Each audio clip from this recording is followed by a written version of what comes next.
Hey, everybody. Welcome back. Today, let's talk about a concept that I love and that gave me so much joy when I was a native teacher at Namak High School, which is creative constraints. How can we use creative constraints to get more creativity and interest from our students, especially in the realm of speaking? What are creative constraints? Creative constraints are requests from the teacher or a criteria that gives students an anchor or a kind of jumping off point. For example, if I sat down and I told a group of students, hey, please write a dialogue, they would probably sit in their desks and talk with their group members, and after about 15 minutes, they would have nothing written down and they would say, teacher, no idea. So, what creative constraints do is they set kinds of boundaries or restrictions, which in a way allows students to unlock their creative thinking because they have an anchor or a jumping off point in order to start from.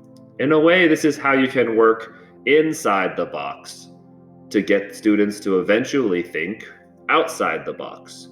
When I think about creative constraints, especially as it relates to a speaking or dialogue activity, sometimes I like to picture a graph here. On the y-axis, you can see that there's the number of constraints. The top of the graph is more constraints, the bottom of the graph is less constraints. And on the x-axis, you have the degree of personalization. How much creative freedom do students have to personalize their speaking activity? On the right-hand side, you have full personalization, almost no constraints. And on the left-hand side, you have almost no degree of personalization. So let's look at 3 examples and where they might fall on this graph. First, we have scripted dialogues. These are often very low in personalization and very high in constraints. But as you can see, it's not fully to the left, and the reason being is I like to give students the power to use their gestures or their mime when they perform a scripted dialogue. So when I was at Namak High School, sometimes I would write my own dialogues and give them to students to practice. For example, A and B watch TV, C, D, and E are actors. I'll change the channel. Ah, you're the best, baby. Hey, I love this show. C and E point guns at each other. I will not give up. Then only one of us will survive. It will be me.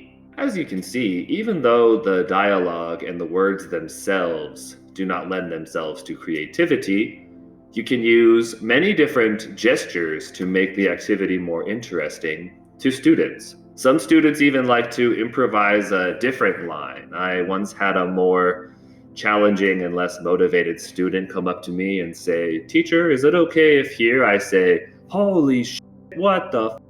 And I said, yeah, that's cool. Obviously, different teachers will have different opinions on that, but I think that a student that wants to express themselves creatively, that is my dream as a teacher. So even scripted dialogues offer opportunities for personalization, even though they are highly constrained.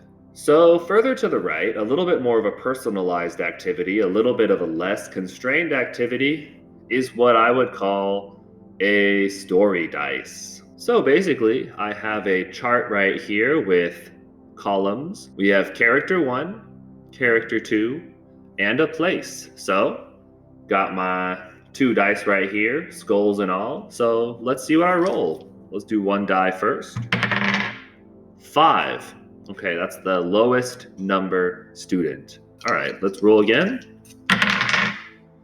An 8. An 8. So, Sugi, very nice.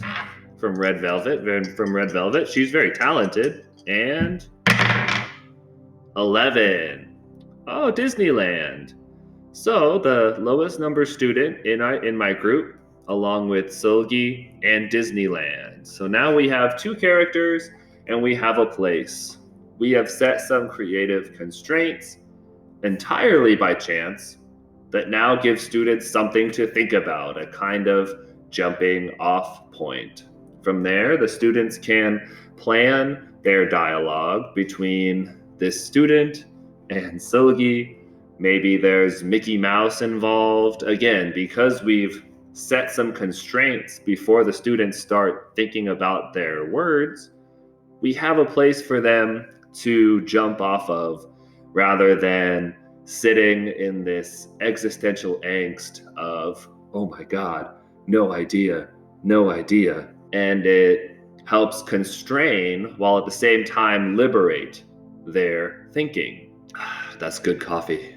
And finally, very much farther down the degree of personalization, but a little lower in the constraints, is guided questioning. In guided questioning, students have a responsibility to answer several questions which will guide them to create a story. For example, where is the door? The door is on a ship. Who is knocking on the door? Pirates.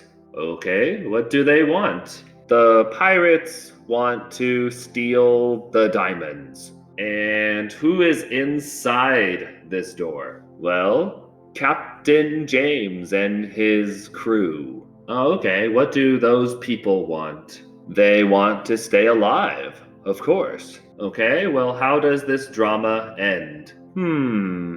Maybe the crew can't find the diamonds, so the pirates threaten to kill them.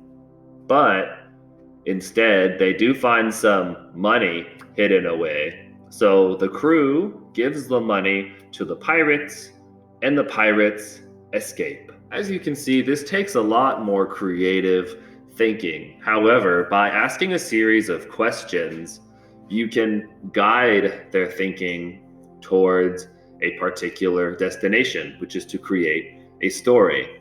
And as you can see, I try to start with the easy questions. What place are we? What is the person doing knocking? And I try to extend down to more difficult questions at the end. What do they want? How does the drama end?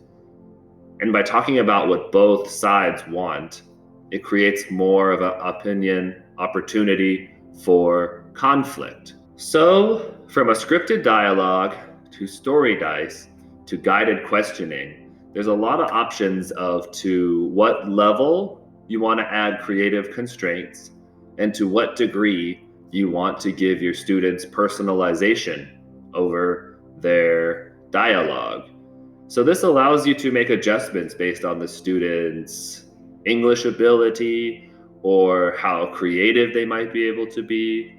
And it allows every student to be creative, which is why I love thinking about constraints and how we can use them to unlock students' creativity. Okay, I hope that you found this useful. I hope that this inspires some creativity from you and your students. And once again, if you have any questions or concerns, let me know down below or on Kakao. And I look forward to seeing you next time. Until then, cheers.